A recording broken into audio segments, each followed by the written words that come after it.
Sa akin pong pagdalo sa pagdinig ngayon, ako po ay naliligayahan sapagkat narinig ko po ang panig ng ating mga resource persons, katulad po sa mga taga-gobyerno, naging malinaw po sa akin na ito pong pagdinig na ito ay hindi pa po nakakarating sa legal na usapin, sa napakalinaw pong pagpapaliwanag na ang lahat ng po ito ay dadaan sa investigasyon. At yun po ay napakagandang senyales para sa ating mga kababayan sapagkat malinaw po na ang lahat ng karapatan ng bawat Pilipino ay atin pong ginagalang at napakalinaw din po ng mga sagot ng ating mga nasa gobyerno na wala po tayong pinapanigan sa oras na ito. Ang lahat ay may boses, pinakikinggan po natin ang mga nag-aakusa at ganun din po ang pagdepensa naman sa ng ating inaakusuhan.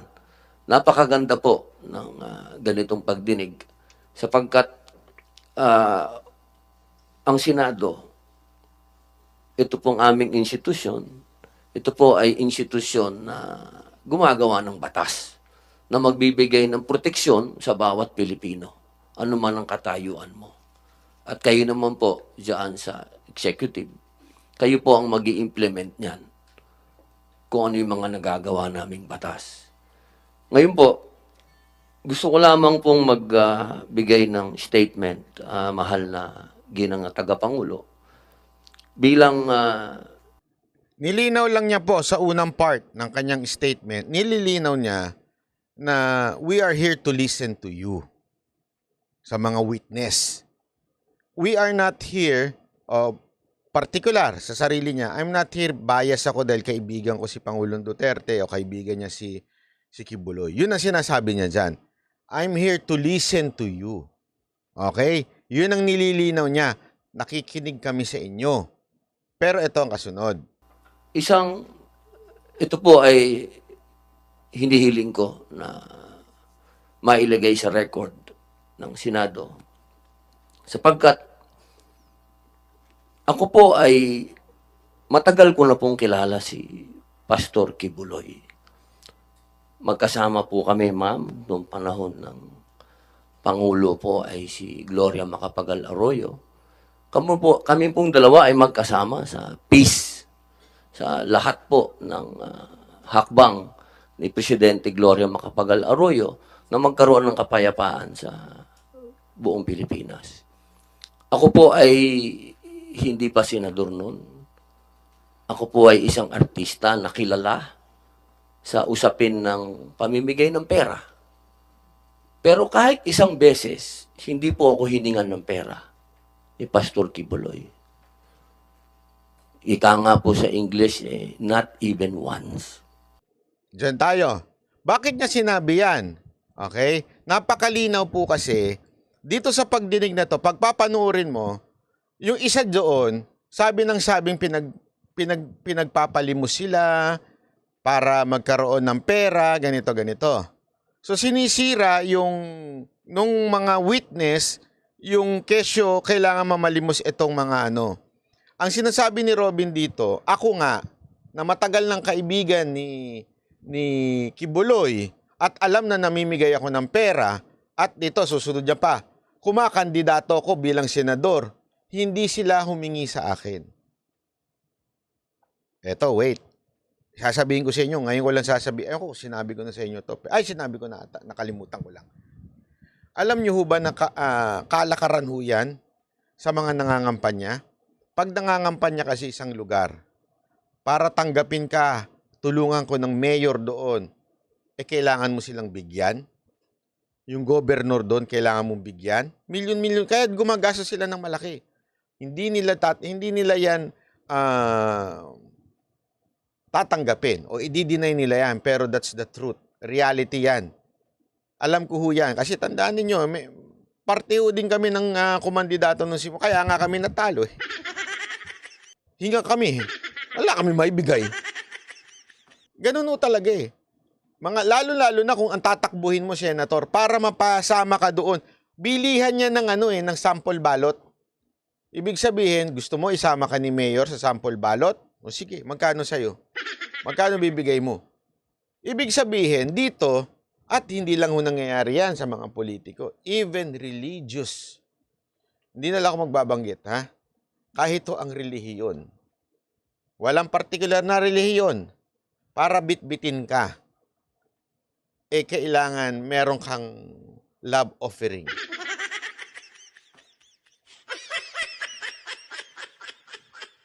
Para tulungan ka, mapa-lokal, mapa-national. Kunwari sa local, kailangan mong abutan yung dapat mong abutan na relihiyon. Tapos, tutulungan ka nung pare. Ay, mali. Ba't mo sinabing pare? Hindi. Pare, ministro, pastor. O, yan. Para malinaw tayo. Lahat to. Wala ko tayong inaano dito. Wala ko tayong ini-exclude dito. Lahat to, merong mga ganyan tiwali na talagang para tulungan ka. O, Mr. Senator, sira na yung kotse ko eh.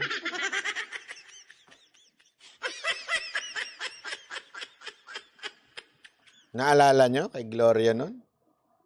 Ilan ang inabutan ng Montero ba yun?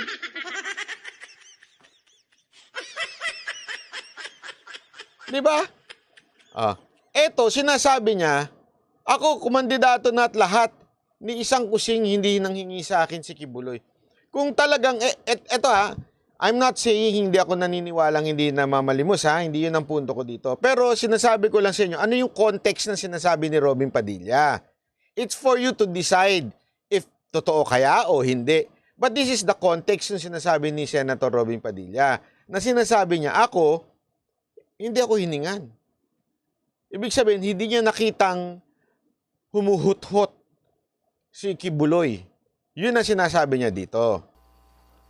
At nung ako po ay tumakbo na bilang senador at humingi ng tulong kay pastor, kahit 5, hindi po ako hiningan ng pera. Sana all. Mapapasana all ka na lang, ano? Pastor Kibuloy. Pag ako ba tumakbo? Barangay captain? Hindi, biro lang. Pero yun ang gets ninyo. Ito, literal, inamin niya. Kaya nga alam mo, gusto ko tumaman to eh. Gusto ko tumaman to, napaka-honest na tao. Inamin niya. Humingi ako ng tulong kay Pastor Kibuloy. Iilan lang siguro aamin ng ganun. Di ba? Yung iba, tataas ng ihi. Ito talaga, inamin niya. Humingi ako ng tulong kay Pastor Kibuloy. At hindi niya ako siningil. Kung iba yun, naku po. Pastor. Ang gusto ko lamang pong sabihin sa ating pagdinig. Yun yung second point niya, ha? First point niya, nakikinig siya. Hindi siya bias. Nakikinig siya dito sa mga witness. Second point niya, dun sa mga nag-a-accuse na parang ginagawa negosyo ni Kibuloy, sinasabi niya, siya nga hindi hiningan. Ito yung third point niya. 3 yung punto niya dito eh. Kung ang ating pong mga matatapang na mga witness ay nakakapagsalita patungkol kay Pastor Kibuloy, ako din po ay malayang magsasalita na hindi po ako kailanman kahit na sino sa Kingdom of Jesus Christ hiningan ng pera. Not even once. At So yung Tiberos, yung tingin niya. Sabi yung Tiberos, hindi kasama sa script yan, ha? Ito naman si Robin. Yung mga ibang senador, hindi na nga dito pumunta para para pagtanggol si Kibuloy, eh. Ikaw naman. Hindi, alam mo, nagtaka rin ako, ha? Nagtaka rin ako. Bakit wala yung iba? Kasi tandaan ninyo, halos lahat ng unitae. Hindi, tama naman. Lahat ng mga tumakbong senador na itong nakaraan, sumipsip kay Kibuloy. Maari nung mga una, hindi pa. Pero nung nakita nila na malakas si Kibuloy, lalo na nung panahon ni PRRD, sumipsip lahat kay Kibuloy. Oh, asan na yung mga senador na yon? Nga. Di ba? Ako po ay magtatanong lamang sa ating mga witness. Alam niyo po, ako po ay gumawa ng isang pelikula laban sa New People's Army. Ito po yung Memoirs of a Teenage Rebel. Marami po sa mga kasamahan ko na gumawa ng pelikulang yan. Sabi nito, sobrang yaman ni Kibbs alangan naman higang ka. Anong rason, Senator Robin? O, di babalik ko sa iyo yung tanong, Manuel. Kung sinasabi mong mayaman at hindi nga siya nanghingi ng milyon-milyon kay Senator Robin, di malamang, hindi rin sila namamalimos. Hindi, binabalik ko lang kasi mali yung logic niya Ipabato ko sa kanya yung maling logic. Okay? Kasi yun ang sinasabi mo, mayaman si Kibuloy, hindi ka hihingan yan. Ay, hindi yun ang punto dyan. Kasi whether mayaman o hindi ibig sabihin mayaman, di na sakim sa pera. Hindi yun. May mayaman na, ganun pa rin ang ganun sa pera Di ba? Ang punto niya nga dito, hindi ganun si Kibuloy. Pinapasinungalingan niya yung mga nagsasabing inutusan sila, namamalimos. Di ba? Yun ang sinasabi niya dito. Oh. Pambira. Doon nga galing O di bakit di siya humingi kay Robin? Mas malaki yun. One time, big time. Gawain naman talaga yun. Oh, yun ang punto ko dito Gawain talaga yan ng mga religious groups. Pagka nilapitan sila, ano labo, offering mo? Gawain nila yan. Oh. Ngayon sasabihin mo, doon nga nanggagaling sa limos. Yung limos, ang tagal mo pa para kolektahin yun. Mangungulekta ka, 3,000 lang kada week ba yun? O isang araw o whatsoever? Dito, milyong kagad. Pag sinabi niya, sigurado gusto mo manalo? Gusto mo lahat ng boto ng kingdom? Sige nga, yung logic kasi mali Pag mali ang logic, shut up na lang. Nagsalamin, nagtago, hindi nagpakilala. Pati yung direktor namin natakot. Pero alam niyo po, nung tinanong nila ako kung ako ba'y magpapakilala, ang sinabi ko po'y opo. Hindi po dahil sa hindi ako natatakot. Kung hindi, inisip ko po yung mga teenage rebels na naglabas ng mga mukha nila at nagsalita sila laban sa organisasyon na pinasok nila at sila'y naabuso. Ang ibig ko pong sabihin, wala po akong pinapanigan dito. Dahil ang Senado ay kakampi ng bawat Pilipino. Ang gusto ko lamang pong sabihin, kung tayo po ay mag-aakusa at titindig, kaya natatakot po tayo o hindi, kailangan harapin po natin kung sino yung inaakusahan natin. Nang nakikita po yung mukha natin at kilala tayo. Dahil yun po.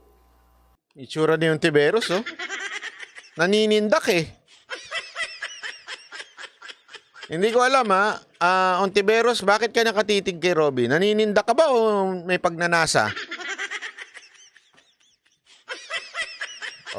Linawin ko lang, yung pagnanasa sa bigote Hindi kay Robin. Kasi iba yung bigote ni Robin kaya talagang sabi siguro nito, nakakakiliti siguro yung bigote nito. Kita mo, iba pa naman ang dating ni Robin. Sabi nito isa both. Hindi ako nagtatanong, both. Hindi, yan talaga ang tanong ko dyan Ano sa tingin ninyo sinasabi sa utak ni Ontiveros? Nagagandaan siya sa bigote ni Robin? Naiinis siya kasi wala sa script yan?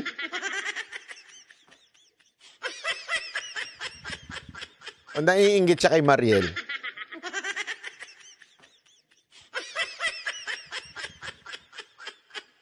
Ang matatandaan ng susunod na henerasyon kung paano tayo tumindig. Ayan. Ito yung third point ni Robin. Nasabi ko tama. Tama tong point ni Senator Robin. Bakit kanyo? Kasi ganito yan eh. Mag-aakusa ka na hindi pwedeng questionin yung credibility mo. Anong klaseng bayan meron tayo? Nakatakip ang muka? I mean, sasabihin ng iba, safety. Sandali. Karapatan din naman ng inaakusahan mo na makilala kung sino ka. Pambihira ka, magsasabi ka ng kung ano-ano. Hindi ka namin pwedeng i-cross-exam o tingnan kung meron ka ba talagang credibility. Kasi parang ganito yan eh. Di ba naiinis tayo? Pag may mga troll sa Facebook, walang muka, kumakaakusa, yung makasalita, akala mo kung sinong may alam sa'yo. Sasabihan ka na kung ano, bayad ka kasi, ganito ka kasi, ganyan ka kasi. O, di ba? O, tapos, hindi mo naman sila makita kung sino sila. Ganyan na ang Pilipinas ngayon eh. Akusa ng akusa. Hindi nagpapakita. Well, in other words, wala hong pananagutan. Ika nga. Pansinin nyo, sino yung malakas mag-akusa? Yung mga nakakalusot, yung mga walang pananagutan. Troll. Yung mga walang muka. Oh, sa social media. At saka yung mga nasa ibang bansa. Why? Because it doesn't matter to them whether it's true or not. As long as we accuse you, okay na sa amin yun. Views na yun. O kaya naman, gano'n lang yan, pera-pera eh. Yung mga nag-aakusa na nasa ibang bansa, for the views yan, for the content yan. Eh yung mga nag-aakusa na troll, may sahod yan eh. Pera-pera nga, sabi ko nga sa inyo, yung mga ganyan pera-pera. Yung mga witness na wala namang muka, ewan natin kung ano ex-deal dyan. Hindi, baka may ex-deal yan. Kasi kung talagang ikaw, nag-aakusa ka na totoo sinasabi mo, paninindigan mo. Yan ang sinasabi ni Senator Robin. Kaya mong panindigan yung salita mo. Eto ka, Kibuloy, kasi ganito ginawa mo sa akin. Natatanda mo tong pagmumukan to? Gaganon ka pa ka eh. Kasi nga, matapang ka, malakas ang loob mo, na totoo yung sinasabi mo dahil kaya harap mo yung mukha mo. Oh, di ba? Tama, mali. Yun ang sinasabi ni Senator Robin dyan. Kung talagang totoo yung sinasabi ninyo, magpakita kayo ng muka. Hindi yung hindi kayo pwedeng questionin. Di ba? Titig na titig eh. Hindi totoo naman eh, di ba? Ako, pagka meron akong ka-argument, tinititigan ko pa eh. Kasi sigurado kung totoo sinasabi mo, ito sinasabi ko. Sige, ito talaga eh. Kumbinsido kasi ako eh, na ito talaga yung sinasabi ko. Oh, ikaw yun ang hipo ng ano ko eh. Diba? Hindi yung magtatago ka, sasabihin mo, ganito ka. Minulestya ka ng walang ano. Hindi pa pwede yun. Diba? Tatago-tago. Ano ito? Taguan? Karapatan din naman po ng ina-accuse nyo na protektahan nila yung sarili na depensahan nila yung sarili nila. Ay, yun nga eh, banat ba eh. Sa Senate, hindi naman yun ang question doon eh. Sa Senate, baligtad. Totoo naman eh, sa Senate ito, totoo, sa Senate, accuse now, change later. Oh, sa Senate. O di kaya accuse now, ang bahala na later kung ano mangyari, di ba? Depende kung tinuloy yung bayad sa akin, tuloy natin. Pag hindi tinuloy, babaligtad ako. Baligtad eh, di ba? Tapos isa pa, sa Senate, accuse muna bago ka magbigay ng ebidensya. Oh, okay na yung yung dal, ayos na yun. Di ba? Ayos na yun eh. Basta dumaldal ka, okay na yun. O, ganun lang eh. Walang pananagutan. Eh kung ganun lang pala, kung maglabas si Kibuloy ng witness niya, na nakatakip din ang muka for protection. Ano sinasabi niya? Ikaw, Ontiveros, yung driver mo, nagja-jack and poy kayo bago kayo umuwi. Hindi, di ba? Halimbawa lang. Hindi, ito lang baligtarin natin ang senaryo. Si Kibuloy naman na magsalita ngayon. Ikaw, Ontiveros. Bago kayo umuwi ng driver mo, nagke-KFC kayo. Ang lakas mo nga daw kumain ng KFC. Kalap! Ang kalap-kalap! Ganun di ba? Tapos, yung nilabas yung witness, sino nakakita? Yung ano doon, yung nakatambay doon na bebenta ng Yoshi. Nakita niya kayo. Pakita mo nga, nakatakip ang muka.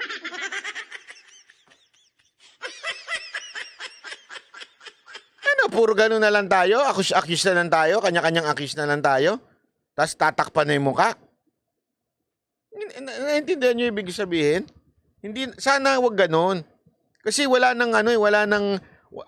lahat ng ina-accuse, dapat binibigyan ng due process. Lahat ng ina-accuse, dapat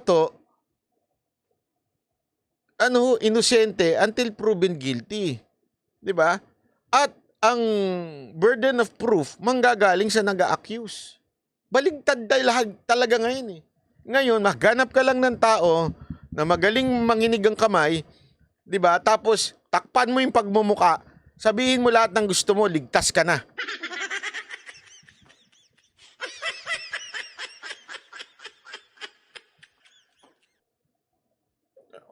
Babuyan na ba tayo ngayon? Wala na ba tayong hustisya sa Pilipinas? Hindi, isipin niyo yan Ang swerte nyo lang, kayo nakaupo dyan. Paano ko bigla may mag-accuse si Banat Bay?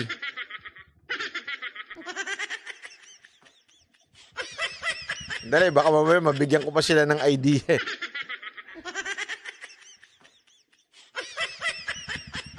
Si Banat Bay, dalawa-dalawa jowa.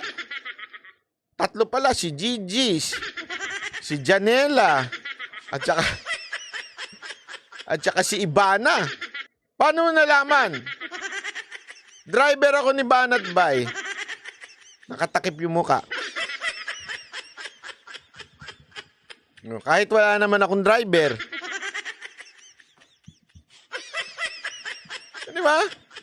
Ang birang buhay, ere. Oo. Baduy talaga ito si Ontiveros.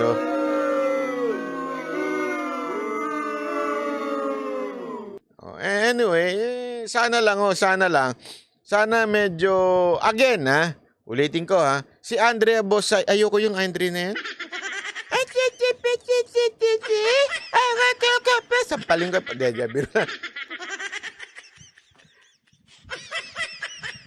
ayoko ng mga ganun babae, tutok-tokan ko pagka ganun. Ang blueberry ba, may blue? Ay, kulay blue, ganun. Anyway, again hindi ko po sinasabi dito na hindi totoo yung sinasabi ng mga witness. Hindi ko rin sinasabing walang kasalanan si Kibuloy dito. Ang akin lang, lahat ng ina-accuse dapat binibigyan ng pagkakataon. 'Di ba? Una-una, kung ano yung ginawa nila kay Tebes noon. Okay, na pinapaharap nila sa Senado, na kesyo ganito.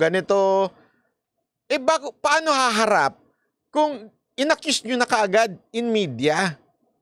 Yun nga ang problema, nauuna muna yung judgment bago mo tanungin. Parang si Budo Lipunan, magtatanong pero may conclusion na. Parang gago lang, di ba? Tatanungin niya si Jojo de Guzman, Uyan, alam mo ba yung nangyari kay Banat Bay? Sabi naman ni Jojo, malabo yan na binayaran. Ganun, black ka na. Bakla Nagigets ninyo? Bakit? Nagtanong ka pa, meron ka naman palang laman sa utak mo. 'Di ba? Hindi na ho yun pag-iimbestiga o pagtatanong. Ang tawag doon, naghahanap ka lang ng kakampi. Ganon din na nangyayari dito Hindi naman inaalam ni Ontiveros ang tunay na dahilan, ang tunay na nangyari. Anong ginagawa niya? Naghanap lang siya ng shoot doon sa script niya. So mali Hindi dapat ganun. Kung talagang Senate hearing in aid of legislation, wala na nga yung aid of legislation dyan. Isipin mo, yan ang purpose yan, na in aid of legislation para makagawa ng batas. Wala na yun Ang purpose na lang dyan, idiin natin si Kibuloy. Kasi pag naidiin si Kibuloy, diin na natin si Duterte. Tapos si BP Sara para may chance ako. Yeah, halata. Halatang-halatang style mo, Ontiveros.